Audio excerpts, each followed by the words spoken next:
Oh, what's up, everybody? This is your girl Erica from the Classic Climb blog. I don't know if you can hear me or see me, but hey, drop one in the comments if you can. Just tell you my quick thoughts while we're out here. This is going to be a long video. Who's shopping? Who's not? Who's just walking and breezing and moseying around? Listen, Asian Americans.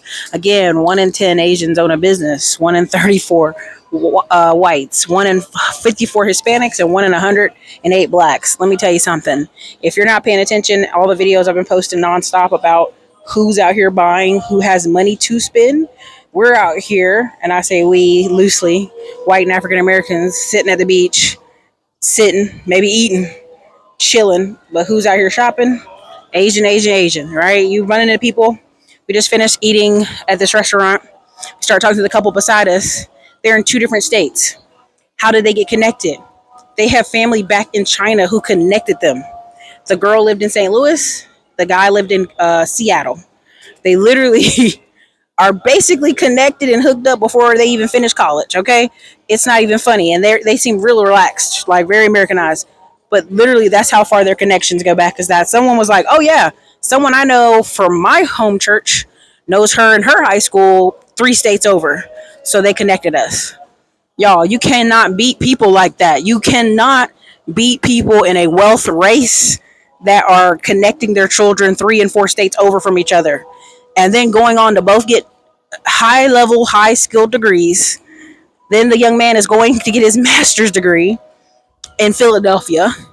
And then we literally start talking about credit cards and owning businesses. And I can just tell you, like I tell y'all keep playing out here. You keep talking about men and women problems and who going 50-50.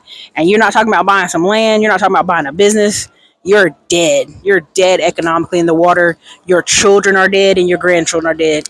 I know that sounds very depressing and a very strong statement, but I promise you, that's what we're seeing. When you see channels, and I'm not taking no slam, but Jeremiah Bain, Dan Allegedly, the Economic Ninja, these are the prime example 101 of white dudes that you see that are underemployed, don't have a bunch of work going on, but have the free time to commentary on this. And so you look at them as examples.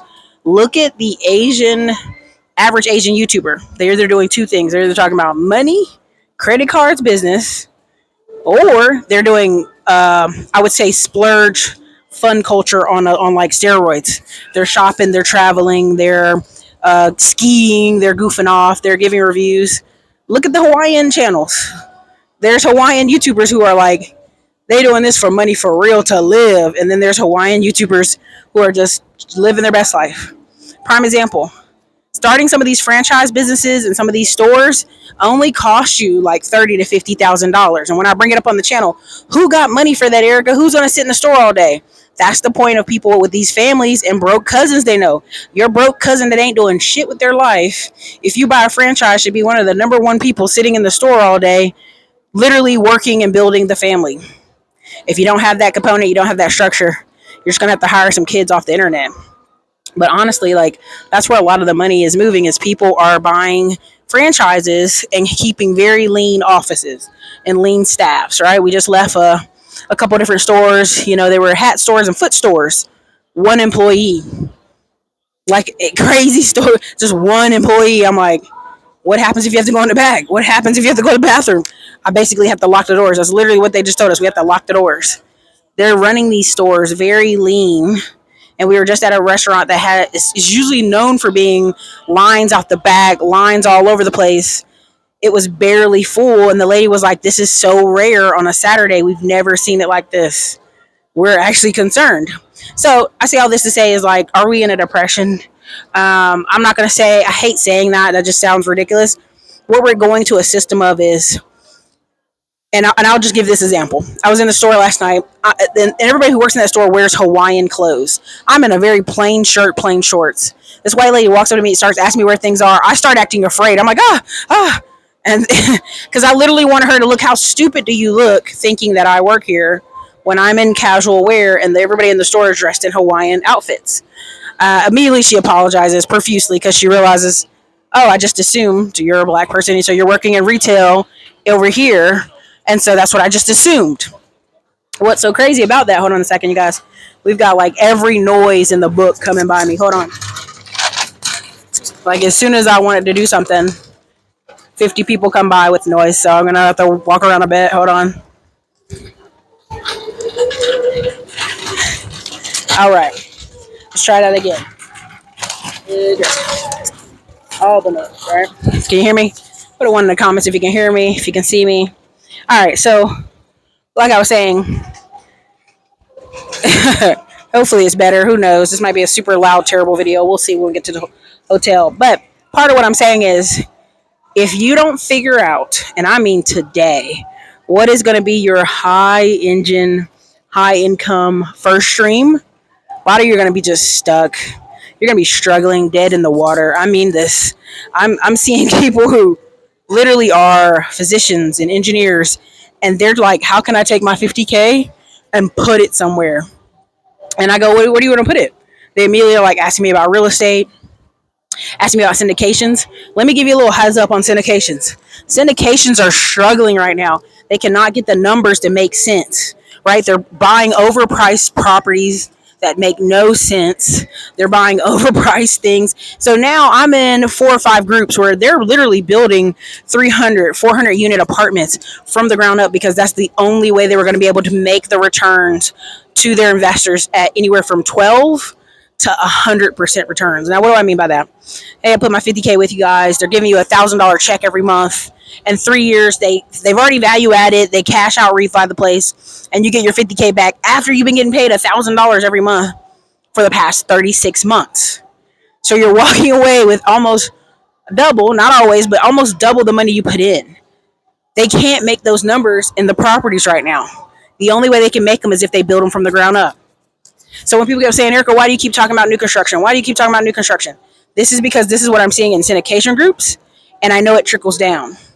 I even hear in the comments when I do my videos is, oh, you're all over the place. No, I'm literally talking in an economic straight arrow. You just aren't aware. You're asleep.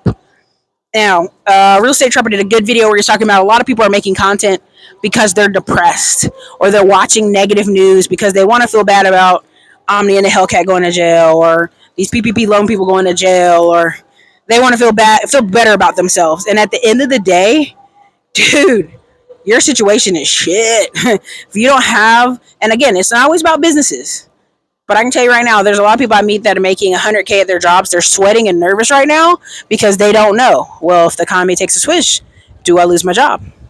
One of the biggest things I want you to understand, and something I want to go clear on, is when they talk about 2 million people, Jerome Powell talks about 2 million people, I already tell you double that number. Because the same thing they said before, when they first, the first COVID numbers came out, is like, oh, it's going to be small, oh, it's not going to be that much of many people. That was a lie. They knew it was going to be double, if not triple. These people have mathematicians that know all the numbers. They know the numbers. These girls are TikToking. They have mathematicians that know their numbers. And so when they're telling you 2 million, I'm telling you, do not come over here. I'm telling you, so double that, if not triple that. It's somewhere around 6 or 7. Okay? Now, what do I say 6 or 7? It's just math. It's just pure math. These people study this data for years. They know the numbers. So if it's 2 to 7 million people are going to lose their jobs, who is that going to be? I'm going to go ahead and tell you right now, it's going to be black and white Americans. Now, you look on the news, they're always going to show you some white people robbing and stealing, something goofy. But 9 times out of 10, if you go anywhere in the Midwest, the rural areas, it is white people stealing left and right. They're breaking into places, robbing banks, doing goofy stuff. The actual jail rates for white women went up 50% the past 5 years. Drug possession, trafficking, you naming it, it went up. So, who are those numbers for? They're not for the Asian American guy or girl who owns a franchise and can run the store with 5 employees or 2 employees. They're not talking about the guy or girl who has a construction or blue collar trade job. They're not talking about them. They're talking about someone who doesn't have the power to go to work, and if somebody's rude to them, walk away. That's who they're talking about. That's who the people who are at risk of economic, I'm not going to say collapse. I'm just going to say economic. You're in the chopping block. When they're going to say, when people are out here talking about, I can't wait for all these YouTubers and Instagrammers to go get real jobs, I'm laughing at you because the amount of Instagrammers, influencers who are buying property and buying real estate and know if something goes left, they'll just live in one of those properties, all-time highs. There's a young lady right in Dallas right now who just built a 4-bedroom, 3-bath house. She realized she did not want to leave the high rise. So guess what she did? She turned around and she's selling that property. And she already has over 75,000 or almost 100,000 in equity. So this isn't a person who built a house to flip or to sell. This is a person who built a house for herself to live in, gave it all these cool upgrades, and realized, I just like living downtown Dallas. Turned around and sold it for 75 to almost 100 grand in profit. Just sitting on it. This is what you guys don't understand. It's the game of when you have assets, you win. That is the Monopoly game. Collect money, collect assets, win. And the problem is a lot of you do not understand. Man, that's what's happening right now. That's what's happening. You're playing the game wrong, and you're stuck, and your kids are stuck, and you come out here on vacation and you can't afford anything. I know what I'm seeing, you guys. I know what I'm seeing. No matter where the city I'm in, who has the money to shop? Who has the money to own the stores? Again, I got proposed on some franchise. Hold on a second, you guys. My bad. I got proposed on some franchises, and somebody was like, "Why would you invest the money in those franchises?" And I'm like, "Dude, the franchise only wants me to give them 150,000, and yet every month, on average, when I run into their companies, they're making 30 to 40 grand a month." Okay, that's before you have staff payroll and all that good stuff. But imagine having this engine that makes 30 to 40K a month gross. And some of the locations make 80K plus a month. But imagine having this cash machine that puts out that much money a month before your payroll, before your taxes. How many banks are going to be well versed or well deciding, yeah, I'm going to lend you money, versus someone who just has a high paying job, versus someone who just has an Instagram or YouTube channel? A lot of these people don't understand what's about to happen, and why are the malls slightly empty? The people with money are not out and about on business owning days. They're out and about on the weekends. So I hope this made sense to you guys. I hope you can hear me well. I know it's pretty loud out here, but I had to do this one today because I just know what I'm seeing.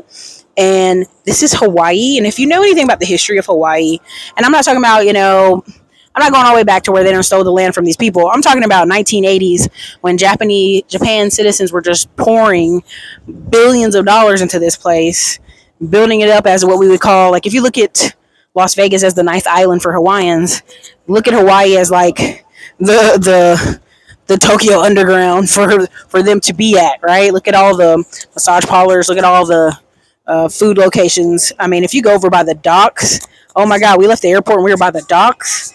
I mean, I just saw boat after boat of people who looked like straight from Asia, eating like they were cooking rice on one of these boats, and everybody was just sharing like small bowls. And I'm just sitting there watching this dock, and I'm like, oh my God, I hope these guys are held here for their will.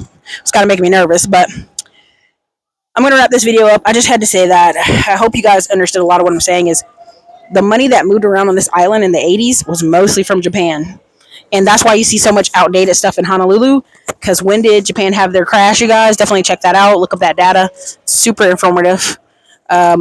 So money can be moved around via credit cards, via business ownership, by the same people who came in the 80s and 90s and almost crashed it. You know what I mean? So I hope that makes sense. But I'll do another deep dive on this. But I want you to understand, like, the position is to have funding. The position is to own the stores. The position is to actually even own the building. If you can build the small shopping plaza and own the one plaza unit, rent the other 3 out, you're good. If you own the fourplex, you built it from the ground up, you're living in the first one, you're renting the other 3 out, you're good. There's a lot here to dissect, and I hope you guys understand where I'm going with this. But